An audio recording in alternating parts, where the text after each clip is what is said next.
முன்னேற்ற கழக சாயலில் இன்னொரு அரசியல் கட்சி தேவையில்லை. தேசிய சாயலில் தான் இனிமே மாற்றி வர வேண்டும். நாங்க ஒருவேளை தம்பி விஜய் வேற மாதிரி போவாரோ பயணிப்பாரோ நினைச்சு கொண்டிருந்தேன். ஆனா ஆரம்பிக்கிறதுக்கு முன்னாலேயே நான் இப்படிதான் அப்படின்னு ஒரு கொள்கை அவர் விநாயகர் சதுர்த்திக்கு வாழ்த்து சொல்லாததும் இருமொழி கொள்கை. நான் தெலுங்கானால இருக்கும்போது தம்பி விஜயோட படங்கள் தெலுங்கில் வெளிவந்தது, தெலுங்கில் விழாக்கள் கொண்டாடப்பட்டது.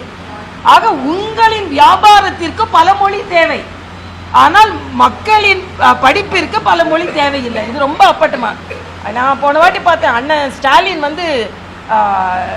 ஓணம் வாழ்த்து மலையாளத்தில் சொல்லியிருந்தார். நான் கூட இது இருமொழி கொள்கைக்குள்ள வருமா மும்மொழி கொள்கைக்குள்ள வருமா அப்படின்னு எனக்கு தெரியலன்னு சொன்னேன். ஆக இன்னைக்கு இவங்க அதே மாதிரி அவரு போட்காஸ்ட் ஹிந்தியில பண்ணார். தயாநிதி மாறன் ஹிந்திக்காரங்க உட்கார்ந்துருக்க இடத்துல ஹிந்தியில போஸ்டர் அடிச்சு ஒட்டினாங்க. நான் ஒரே ஒரு கேள்விதான் கேட்கிறேன், எத்தனை அரசியல்வாதிகள் குறிப்பாக தமிழக அமைச்சர்களின் பிள்ளைகள் சமச்சீர் கல்வி என்று சொல்லுகின்ற இருமொழி கொள்கையை மட்டும் படிக்கிறீர்கள்?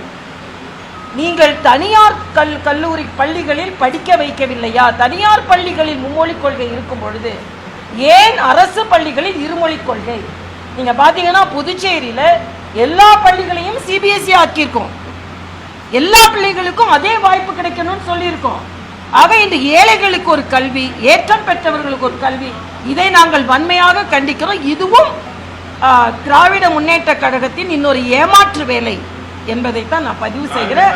அதுல இருமொழி கொள்கை தம்பி விஜய் அப்ப நான் தமிழ்நாட்டில் மாத்திரம்தான் என்னோட படம் ஓடும், வேற எங்கேயும் நான் என்னோட படம் மொழி மாற்றமே இல்லை அப்படின்னு சொல்ல முடியாது. இல்லை, அப்போ உங்களுக்கு தேவையாக இருக்கும் பொழுது மாணவர்களுக்கும் தேவை என்பதை புரிந்து கொள்ள வேண்டும்.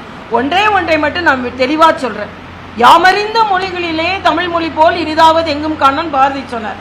ஆக பாரதி தமிழை குறைத்து மதிப்பிட்டாரா? 18 மொழிகளுக்கு மேல கற்றுக்கொண்டார்.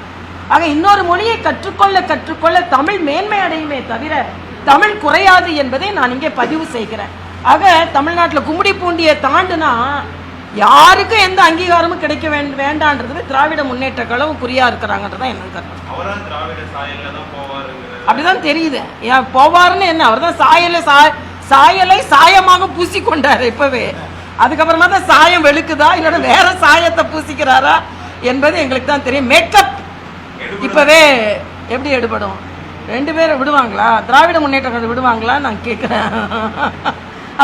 சினிமாயே திரைப்படத்தையே திரையிட விட மாட்டேறாங்க, ஒரு மாநாட்டை நடத்த விட மாட்டேன்றாங்க. அதுக்கப்புறம் தேசியத்துக்கு கூட வந்தாலாவது ஓகே நம்மளாம் ஒரு பரந்த மனப்பான்மையோடு எடுத்து செல்வோன்னு இருக்கோம். திராவிட சாயத்தை பூசிட்டாருன்னா அப்புறம் அவ்வளவுதான். யாரு இல்லை, நாங்கள் எங்கள் கட்சி தலைமையில் கூட்டணி அமைப்போம். எங்களை மத்திய தலைமை தான் கூட்டணியை பற்றி முடிவு செய்யும். 2026க்கு இன்னும் அதிக நாட்கள். தம்பி விஜய் என்ன நிறத்தை மாற்ற போறாரு, இதெல்லாம் இன்னும் நிறைய நாள் இருக்கு. நிறைய விஷயங்கள், காலையில் ஒரு மாதிரி இருக்காங்க, சாயந்தரம் ஒரு மாதிரி இருக்காங்க, இரவு ஒரு மாதிரி இருக்காங்க.